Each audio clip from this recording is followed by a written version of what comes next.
Airplanes, more than any other development, have changed the face of war in the 20th century. Among aviation experts, pilots, and enthusiasts, there has long been a spirited debate as to which aircraft, be it a bomber, fighter, or attack craft, is the very best of all time. Join us as we look at superior planes in each aircraft category and finally settle all bets during Air Power Showdown. Attack aircraft. Of all the combat roles airplanes play, the attack aircraft endures perhaps the toughest mission. The pilot and his airplane are down and dirty in the midst of the battle, charging hard at their targets and seeking the quickest way out once their job is done. And unlike the fighter and the bomber, if they don't get their targets, they'll try again and again until they do, or until they run out of ammunition or weapons.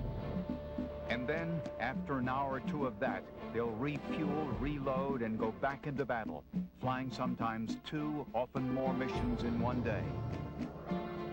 Close air support, as this flying is commonly known, supports the ground troops in their effort to take territory. Wars are fought to capture land or nations, or to defend against such a threat. Bombers, as shocking and devastating as their effects can be, and fighters, as good as they can be at clearing the skies of enemy aircraft, don't take territory. That's the job of ground troops and close air support aircraft. Attack airplanes loaded with guns, rockets, or specialized bombs help them do it. The role of the attack pilot closely parallels the role of the tank commander on the ground.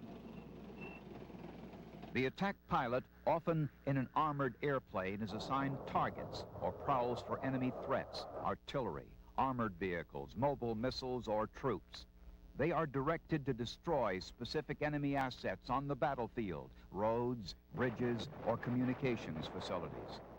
These pilots are in the middle of battle, exposed for minutes and sometimes hours to hostile fire, from weapons intended to down airplanes or even small arms fire from the enemy below. And they fly at low level, contending with dangerous terrain, towers and wires, or even trees. Bird strikes through the windshield can be a deadly hazard. The nature of the battlefield can make huge differences in the effectiveness of attack missions. In the Persian Gulf, for instance, the desert was the ideal operating terrain for low-level hunters with easy-to-find targets. But for flying attackers in Vietnam, it was just the opposite. Hilly terrain often made attack from the air a challenge. Dense foliage hid enemy troops and equipment. Ultimately, much of the attack mission in Vietnam could not be so precise, so they used napalm to burn the targets hidden below, or Agent Orange to defoliate the forest and jungles, a tactic to keep the enemy from hiding its movements. We're going to take a look at attack aircraft from World War I to today, focusing on those that have been picked as the best in each of 6 eras by a worldwide panel of experts, assembled by the editors of Aviation Week and Space Technology magazine. A panel of 25 historians, combat flying veterans, commanders, test pilots, and aircraft designers. Also, a CompuServe forum offered the public the opportunity to vote. By the end of this program, you'll find out which attack aircraft was selected as the best ever. But first, how do you judge attack planes? Just what criteria do the experts use to evaluate their qualities? Survivability is key to the effectiveness of a low-level attack airplane. That means a lot of armor. Without survivability, the airplane and its pilot might as well just stay behind the lines rather than cross over into enemy territory. I don't know any other airplane that I ever flew or ever saw that could have taken that 20 millimeter right in the nose as we did and still get home. I love that airplane. Many of the pilots that were hit over there were able to come home because of the way the airplane is built. The armament the airplane takes with it into battle helps determine how well it completes its task. In World War I, airplanes with 1 or 2 light machine guns took on ground targets. Soon, advanced guns, rockets, and bombs evolved specifically for the ground attack role. With 850 calibers and the speed of 400 plus miles an hour in a flat glide, we destroy anything in its path. Those 850 calibers would cut a pine tree approximately 12 inches thick, would mow it down like it was a grain of grass.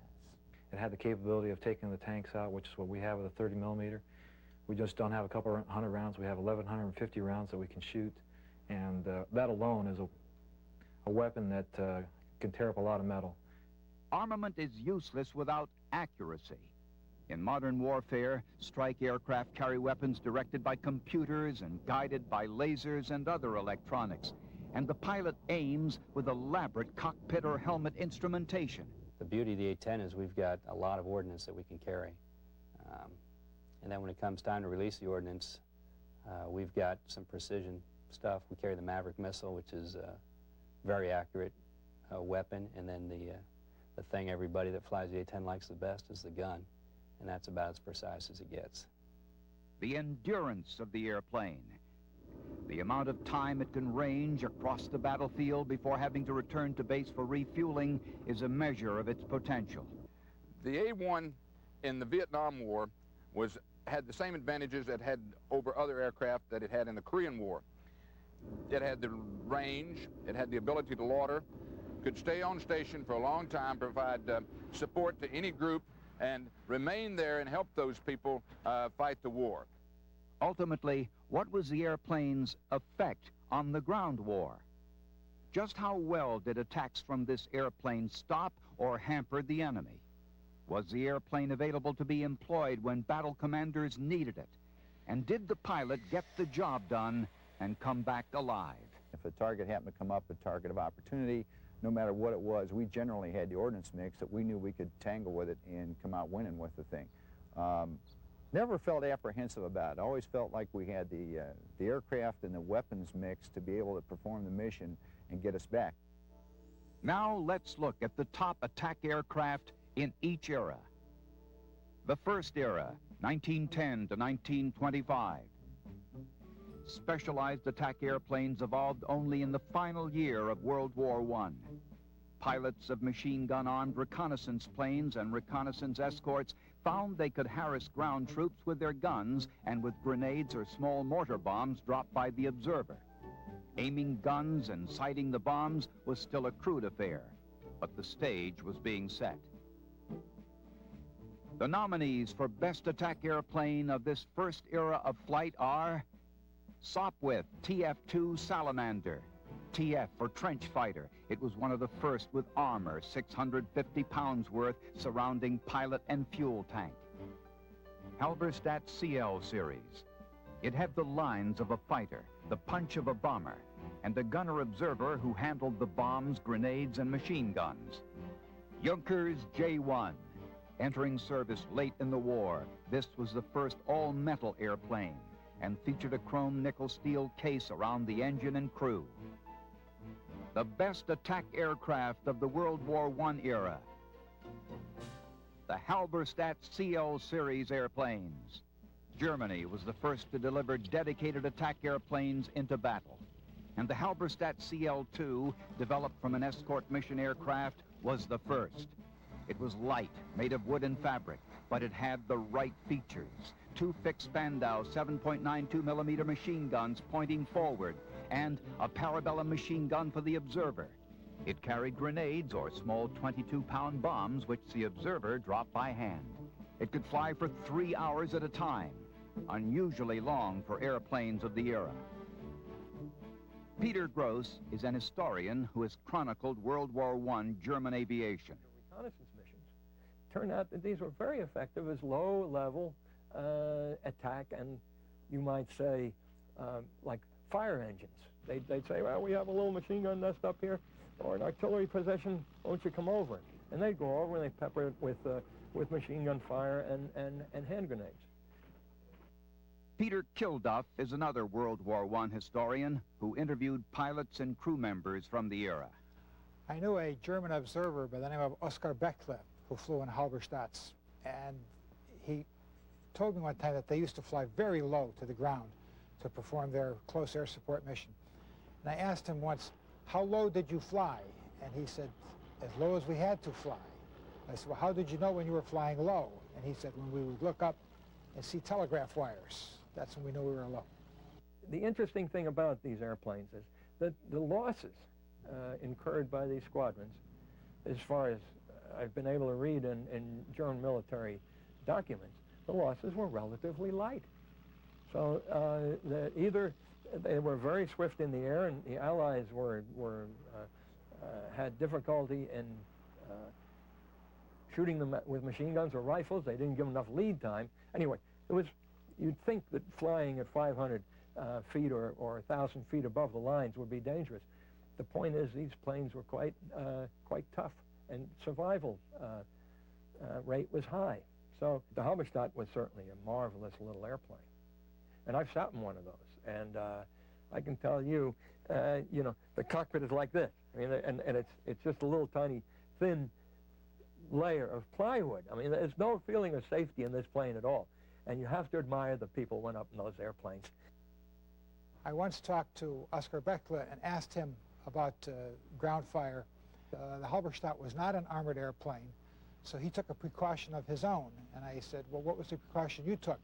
He said, I went to a cast iron stove, I got a big metal plate, and I put it under my seat. And I said, what did the metal plate under your seat do? And he said, well, it assured for one thing that later I would have a family. It was a very rugged, very durable airplane, light, quick handling, very responsive. There was good communication between the pilot and the observer, not verbal communication, but they had signals that they used, and they were literally back to back. If you look at the airplane, you'll see that they always sit back to back, and it was very easy for the observer to just turn around, tap his pilot on the shoulder to go one way, tap his pilot another way, give him a hand signal. It was very good cooperation. Good work could be achieved in that airplane. During the period between 1926 and 1942, many fighter types were adapted for the attack role. There were armored attack versions of Germany's Bf-109 and Focke-Wulf FW-190. Britain's Hurricane was pressed into service for attack, but two new aircraft dedicated to attack stood out. And nominated for this period are the Junkers Ju-87 Stuka. It attacked in Poland and Spain in the 1930s, and its cranked wings and high-pitched whine made it a distinctive and fearsome weapon.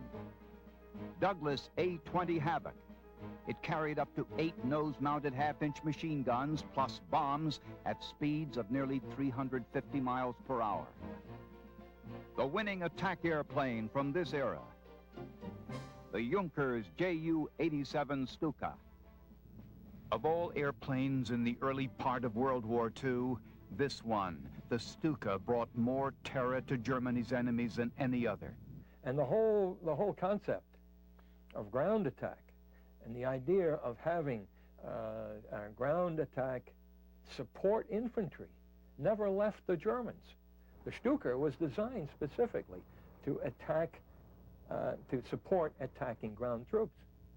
And the Germans excelled in that. Werner Roell, a Stuka pilot for the Luftwaffe during World War II, flew 477 missions. Well, we took along a 250 kilo bomb in the center under the fuselage, and on each side 270 kilo bombs. But on a we always had to take off from grass. So there, we could not exceed the 250. If we had paved runway, we could have taken a 500 and 470. We would not lay down a carpet of bombs. We were the sharpshooters of the bombers. And our targets were bridges, ships, an assembly of tanks, Its dive characteristics were its most unique feature, able to dive steeply at relatively slow speed. But you wanted a straight 70-degree angle dive. You took out your brakes, air brakes, so that you would not exceed more than 600 kilometers an hour during the dive. Then one after the other dive down into the target, which I released the bomb at the altitude of 1,000 meters about. And the lower, the better. We had leveled off at about 600-700 meters. Then we tried to get as away from the target as quick as we could. Quite an effective thing. And there was that noise, that psychologically terrifying wail created by a siren. The effect of the noise, there was quite some noise made. We had sirens on each side of the wing, and also we had, the bombs had little cardboard whistles. I felt very happy in this aircraft because I knew airplane to attack, to help the infantry, close support for the ground forces. A handsome, easy to maneuver plane, sturdy, it could take a lot of beating, and you could even fly this thing by night on a very primitive grass runway. So this plane was helpful, so we liked it.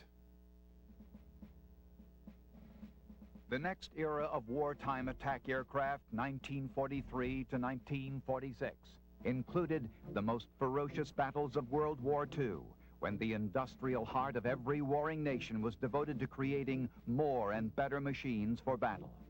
Airplanes were at the top of the list, and no period of aircraft development was as productive and creative as this one. The nominees for Best Attack Airplane of this period: Ilyushin-II Shturmovik. It was Russia's best-known attacker and arguably its best airplane of World War II. Over 36,000 of them were built, making it the most produced airplane ever. Republic P-47 Thunderbolt. Initially sent to war as a fighter, the 7-ton airplane, when equipped with rockets, guns, and bombs, became lethal to anything below. The Douglas A-26 Invader. It evolved from the Douglas A-20 and could have as many as 14 machine guns pointing forward. Models of it flew in 3 wars. Selected as best attacker of this era, the Republic P-47 Thunderbolt. It took a behemoth of an airplane just to carry its 2,000 horsepower 18-cylinder engine. American pilots called it the Jug for its harsh and ungraceful look. 850 caliber guns and the ability to carry 1,500 pounds of bombs and rockets led it to be called by the Germans Jagdbomber, or hunting bomber, Jabo for short. And its fighter design roots made it capable of holding its own in a dogfight. As it turns out, it was an early multi-role airplane, a design that could fight and attack, and was a precursor to the great multi-role airplanes of the future.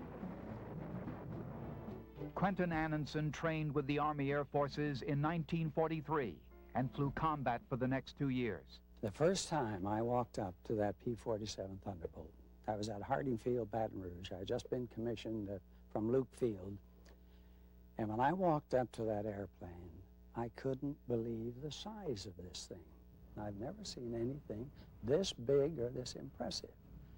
And I thought, you mean to tell me that one man is going to fly this airplane? It looks to me like I could use 2 or 3 other people in my crew. But as I stood there and I looked at that airplane, and 2 or 3 things jumped right out of me. Number one, this was a solid airplane. You could look at the skin of the wings and the fuselage. It was not light, thin, it was a heavy gauge. You could look at that radial engine up front, that big, massive engine. Now that was 18 cylinders in 2 banks, circular banks, one behind the other. and you knew it had power in there. And you looked at the landing gear. The landing gear was wide set, and as I looked at it, heavy duty, great, because with the P-47, knowing what we were going to be doing, that close ground support, we knew we would be making plenty of landings under emergency conditions. So that wide, powerful landing gear was important. But then there was one other thing that caught my attention. I looked up in the cockpit and saw right behind where I would be sitting this about 3/4 of an inch piece of steel behind me. It was armor plate to protect the pilot. And I said, thank God for the designer of this airplane, because I know somebody's going to hit me from the back. And that, as I looked at the whole airplane, there was nothing fragile about that plane. You knew you could go to war in this plane. And go to war they did, including Milton Sanders, who left the Army as a lieutenant colonel with wartime flying medals from the U.S., France, and Belgium.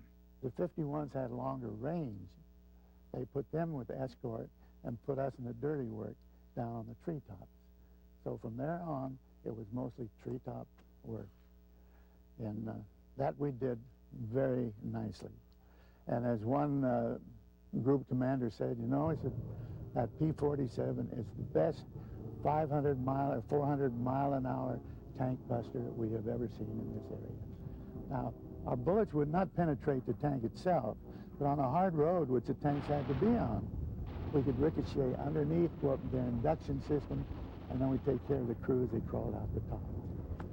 So no problem. On one occasion, Quentin Annensen was part of a group of 4 airplanes attacking a German train, moving supplies to the French front. I saw the flight leader start to make his move, and we all rolled. I was leading the second element. I was taking 2 or 3 cars in the middle, and just as my gun switches were on and I had my bead on that boxcar I was going to hit, the sides of that boxcar came down, and I found myself flying head-on into 8 20-millimeter guns. These flak cars were deadly, and you couldn't recognize that they were there or not. If I hadn't had my guns in position and sighted on that flak gun as soon as the sides came down, I probably would never have made it. But as it was, I squeezed the trigger, and at the same time I could see the flashes coming from their guns, see the tracers. And this is all in just an instant or two.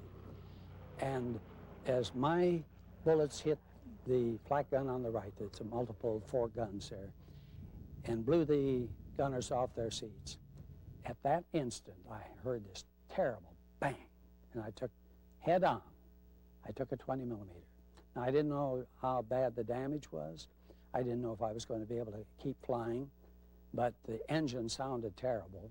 I pulled up, thought I better have room to bail out. But I found I'm still flying.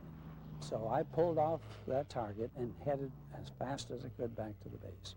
When I got back and landed, and we looked at that airplane, and it sounded terrible when I was trying to get home. But I was still pulling about 32 inches of manifold pressure. When we landed and looked at that airplane, this 20-millimeter shell had come in head-on, just off the cone of the propeller, nicked at one piece of the propeller, and had taken 2 cylinders out of my airplane. So the rods are cranking around in there, and there's other damage to that engine. Yet, that airplane flew me home. Now, the P-47 was a fantastic airplane. It was like, I've flown 51s and others too, but it was like riding in a Cadillac. You had plenty of room in that cockpit. You could reach everything you had to reach very conveniently. Its maneuverability, its ability to sustain damage, and its firepower. What else could you ask? But because of that aircraft, I'm here today. What else can I say?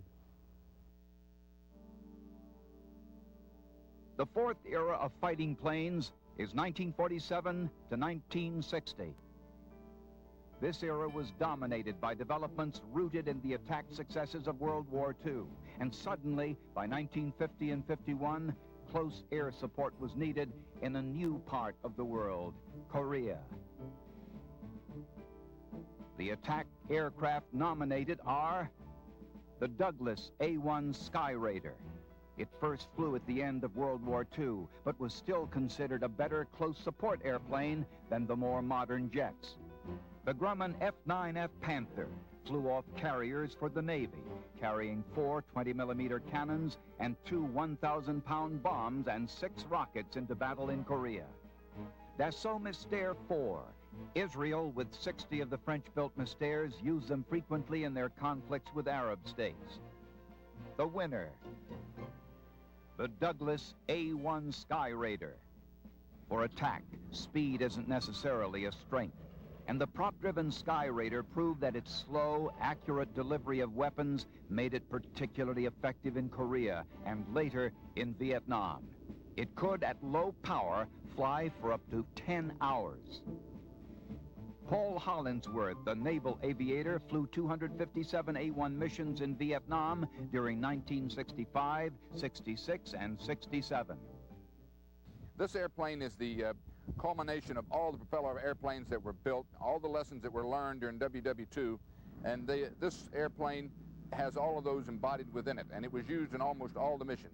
The reason this airplane was so good and lasted so long in both the Korean, and did so well in both the Korean War and the Vietnam War, is because of its ability to carry lots of weapons, bombs, rockets, 20mm cannon, could stay on station for a long time, provide support to any group, and remain there and help those people fight the war. Dave Eberly, with his A-1 squadron based on the USS Intrepid, also flew during the same period in Vietnam. Well, I tell you, it was a good airplane to fly. It wasn't an easy airplane to fly. Going off the deck in Vietnam, we always experienced some, you know, we dropped down off the end of the deck. We'd be so loaded up, so you always would stagger off the end of the deck with your bomb load and then gain your altitude and fly it. You had to fly the airplane. It wasn't one of these airplanes where guys fly and say it's hands off. It's a forgiving aircraft. You flew the airplane the whole time. It was one of those airplanes that you had to let the airplane know you were running it and it wasn't flying you. Its range, its ability to lauder in an area, its firepower, it had 4 20mm cannons in it, and the weapons and bomb load it could carry. It could carry more than its own weight airborne. You could carry up to 13,000 pounds of ordnance on this airplane.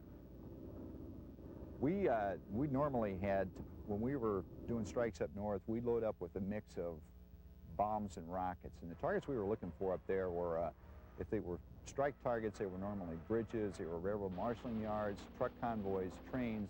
What we were trying to do was to stop the flow of troops and arms south. So we used bombs and we used rockets up north. And of course we had the 20mm in the wings for any targets of opportunity that we might find.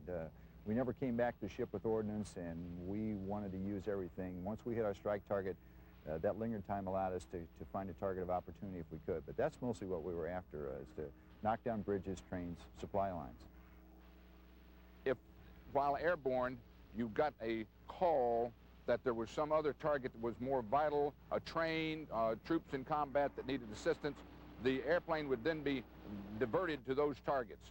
After you had expended the ordnance in those targets, if you had any ordnance left, such as the 20mm cannons, and you could call up and say, hey, I have something left, I'm waiting for another target. And then they would assign you another target if they had anything. One of the toughest A-1 roles was to assist in rescues of pilots who'd been shot down or who'd ejected from their airplanes. It was particularly good in the Vietnam War as a search and rescue airplane for downed pilots. It was the only aircraft that was capable of providing that sort of firepower required to get the helicopters in and pick up the downed airmen. Greatest feeling in the world, to know you snatched a guy out of the woods. Greatest feeling in the wood, to know that you provided the ground fire that kept the troops away, and to see that Jolly Green come in and drop that hook and bring a guy up out of the jungle. Worth every minute you spent in there, no matter what you were exposed to. To know you brought a guy back was a real high.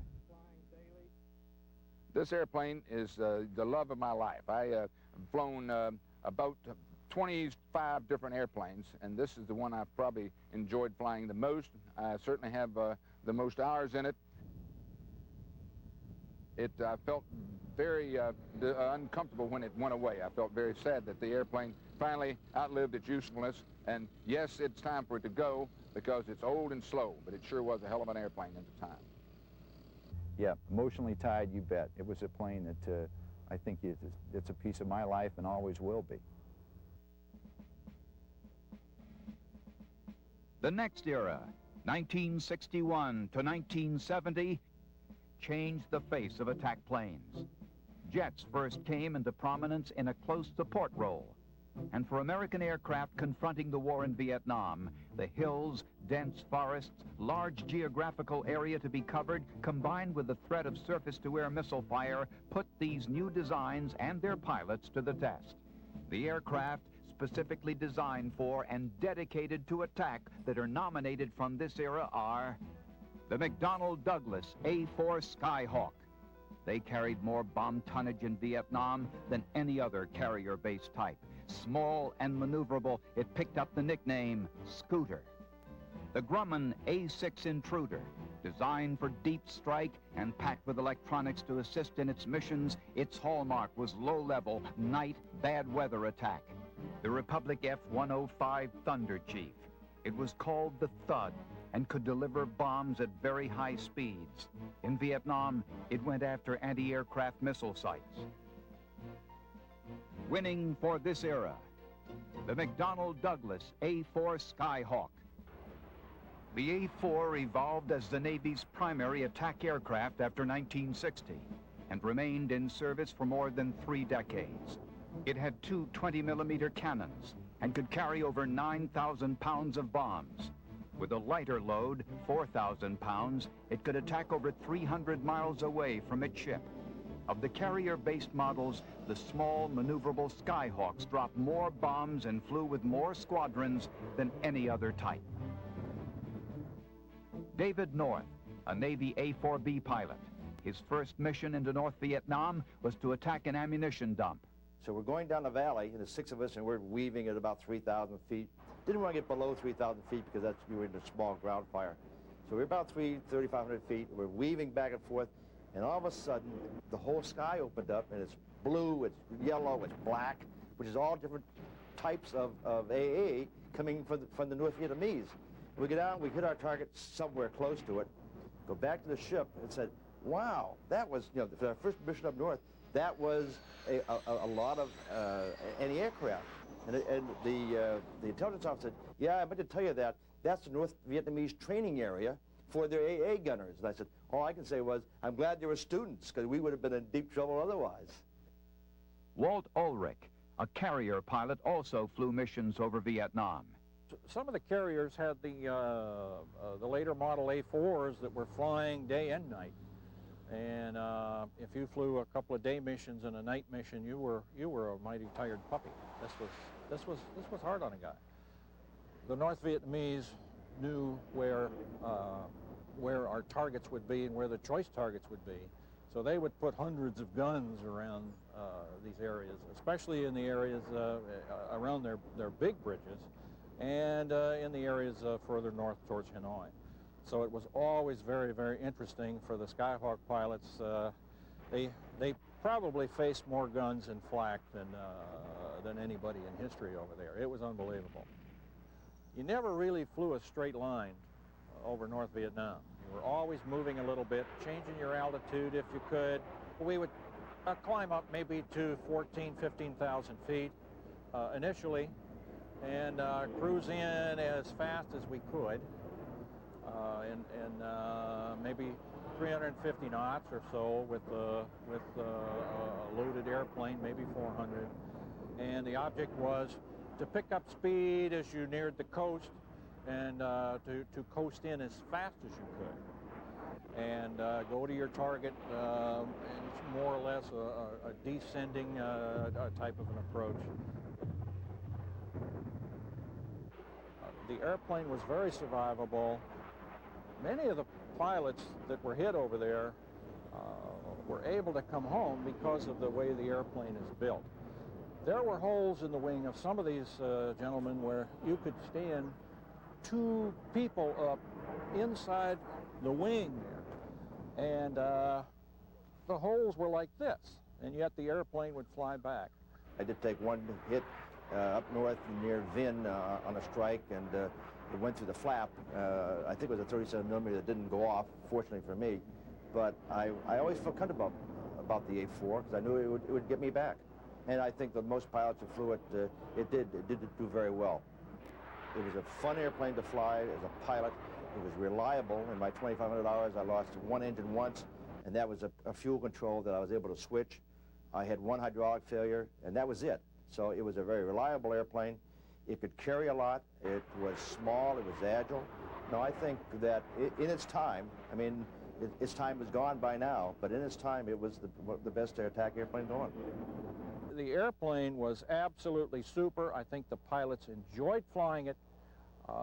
They really loved the airplane, and being a Skyhawk pilot was really it. That's where the action was.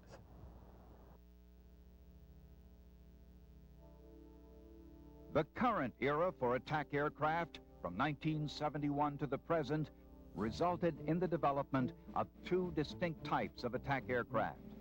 Those for low, slow flight over the battlefield, and those for high-speed, pinpoint targeting, getting in, hitting, and out fast, the strike mission.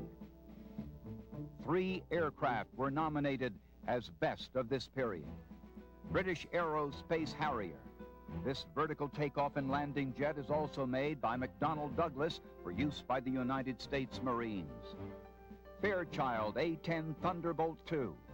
This was the first dedicated attacker built for the Air Force in more than 2 decades. The A-10 is built around its deadly 7-barreled cannon. McDonnell Douglas FA-18 Hornet, F for fighter, A for attack. A single pilot jet with all the electronics and weapons that the pilot could ask for to handle both roles. Winning the vote for best attacker of the current era, the Fairchild A-10 Thunderbolt II. Rugged, slow, and able to survive. Protecting the pilot, a titanium bathtub wraps under the cockpit. Its engines are set wide apart and placed to make them less apparent to heat-seeking missiles. There's plenty of fuel to hang over the battlefield, and from its 11 pylons, it can carry 16,000 pounds of bombs and rockets, including the Maverick with TV or infrared camera guidance to pinpoint a target. And then there's the A-10's gun, the GAU-8 called the Avenger. It fires 30-millimeter shells, each weighing 1.6 pounds and each capable of piercing the thickest tank armor. They fire at a rate of 4,000 rounds a minute. The A-10 has gained the name Warthog, and in the Persian Gulf War, ranged over the battlefield every day, hunting Scuds and busting tanks. Pilots now with the 104th Fighter Squadron of the Maryland Air National Guard flew there, and more recently in Bosnia. Well suited the mission in Bosnia because it's got a long loiter time. Our job over there is really to hang out and wait, and if we're needed, then the guys on the ground are going to let us know that. And in the meantime, we just hang out and wait. We can carry a lot of ordnance, so we've got the loiter time and we've got the ordnance to wait out any situation, and then in the event something happens, you know, we can help them out. A guy in our unit employed when the Serbs were taking some of the stuff out of the UN containment area. It was low ceilings and mountainous terrain, and we were able to work in it. He employed the gun. It was very effective, and after they shot that artillery piece, the Serbs had a change of heart and returned what was taken. So it proved very effective, and many times over there during several of the deployments we've been over there, it might sound a little funny, but our mission was to make noise. If they knew we were overhead, it gave them a new reality on the ground, what they had to work with, and usually things would settle down when they knew A-10s were overhead. So we have kind of a little reputation, I guess is what I'm trying to say. In Desert Storm, we were mostly concentrating on armor targets, tanks. Artillery was a large target. There was a lot of Iraqi artillery. And then trucks and other targets of opportunity that we happen to find. But mostly I'd say armor and artillery.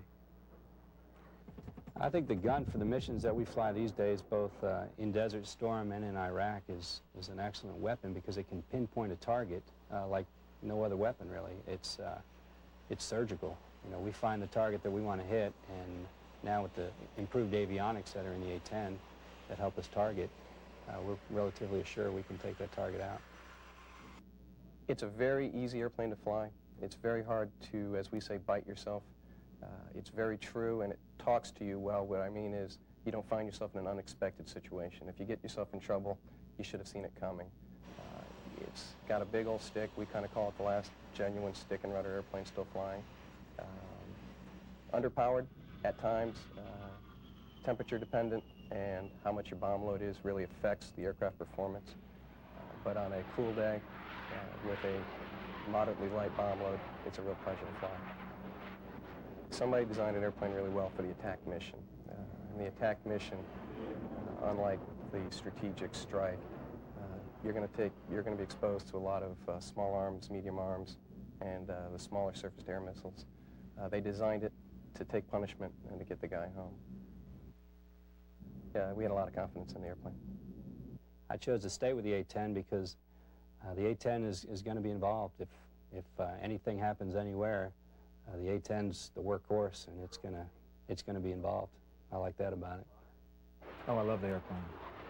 It's great for the Guard. It was good in the active duty, and it's got several things that most of us like. We knew it had a capability. It's one of those things that until you get to prove yourself, which we've done a couple times now, we know what the capability is, but the rest of the world's kind of naive to what it can really do. So here are the winners in each era. The finalists for Best Attack Aircraft: Halberstadt CL Series, Junkers Ju-87 Stuka, Republic P-47 Thunderbolt, Douglas A-1 Sky Raider, McDonnell Douglas A-4 Skyhawk,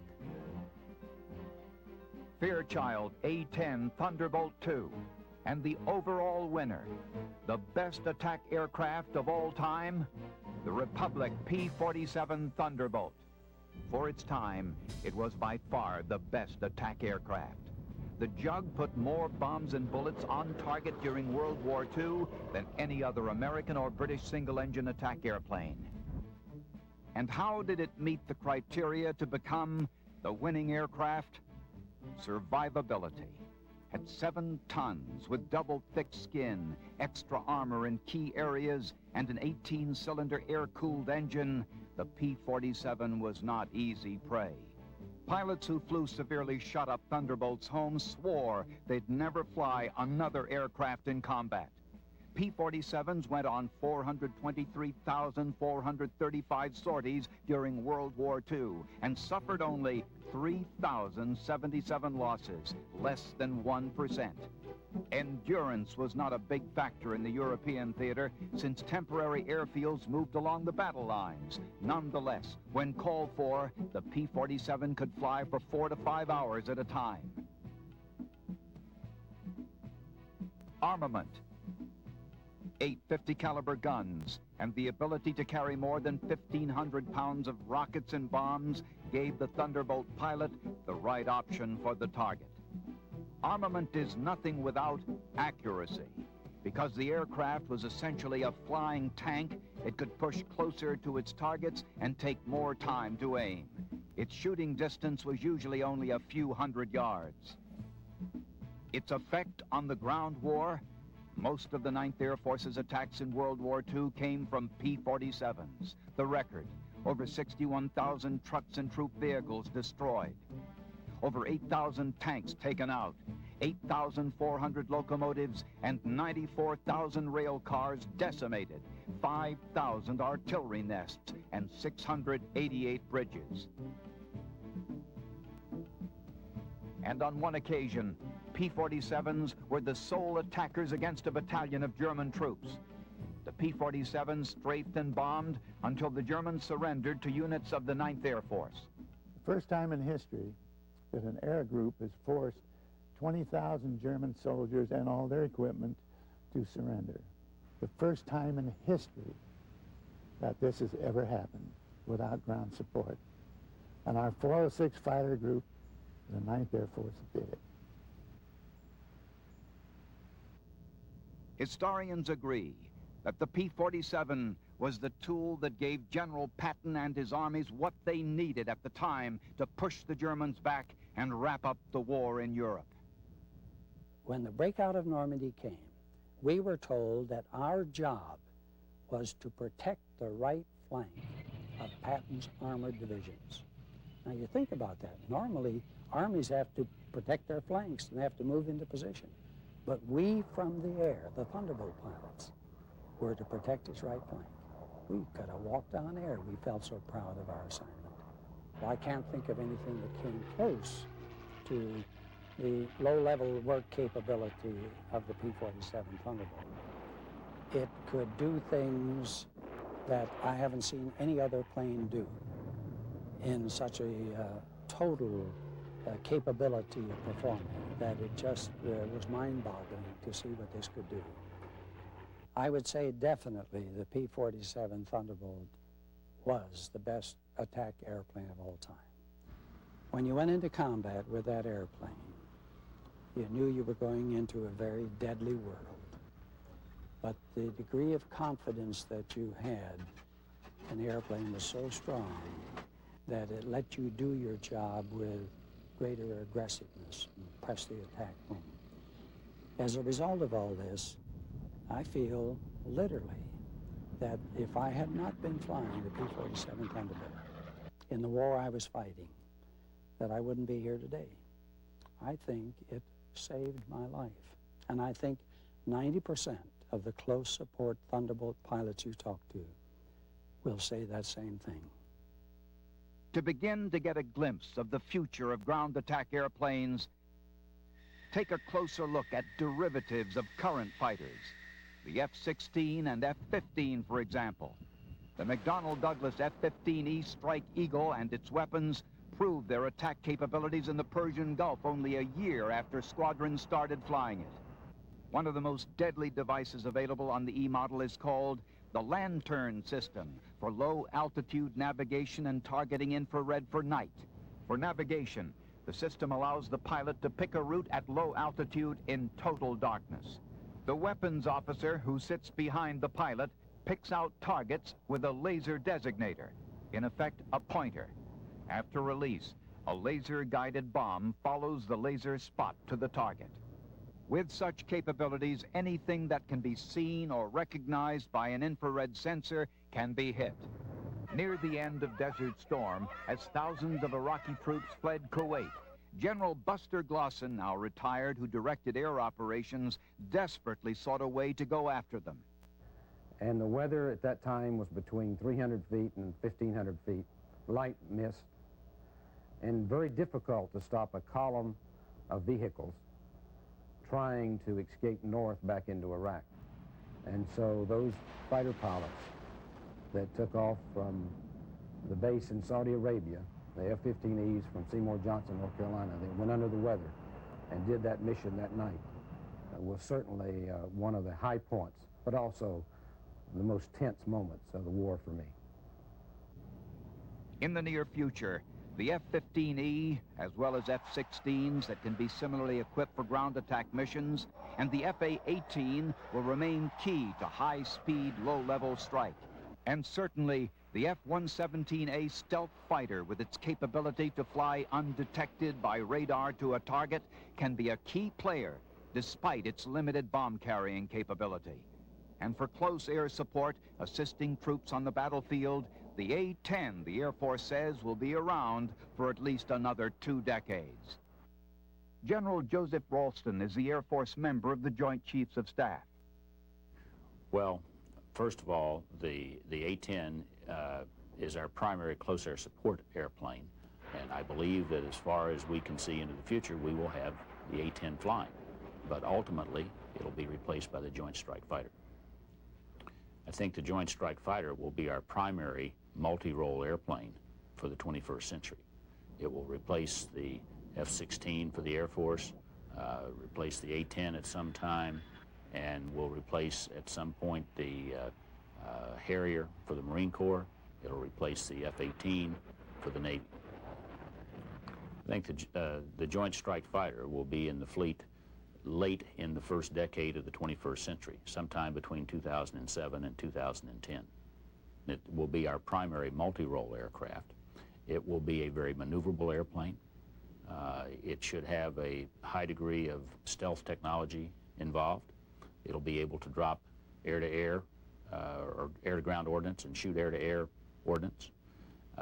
Whether or not all of them will be exactly the same, probably not for each of the services, but I think they will be very, very similar. A high degree of commonality is what we're shooting for between the Marine airplane, the Air Force airplane, and the Navy airplane. Strike airplanes, their weapons, and the task of the pilots and weapons officers will surely change. But as long as there are troops battling on the ground, there will be ground support airplanes, assisting those troops and trying to slow or halt enemy movements and supply lines. Despite stealth and all the other new techniques and equipment, there will be those times, the tough days of dangerous, gritty warfare, when aircraft and their crews will have to get close, risking ground fire and missile threats in order to get to and take out their targets. Those pilots can only hope that, like the P-47 Thunderbolt, the more modern aircraft assigned to the attack role will do the job and protect the pilot, as well as the 7-ton, 2,000 horsepower prop airplane that helped turn the tide of World War II.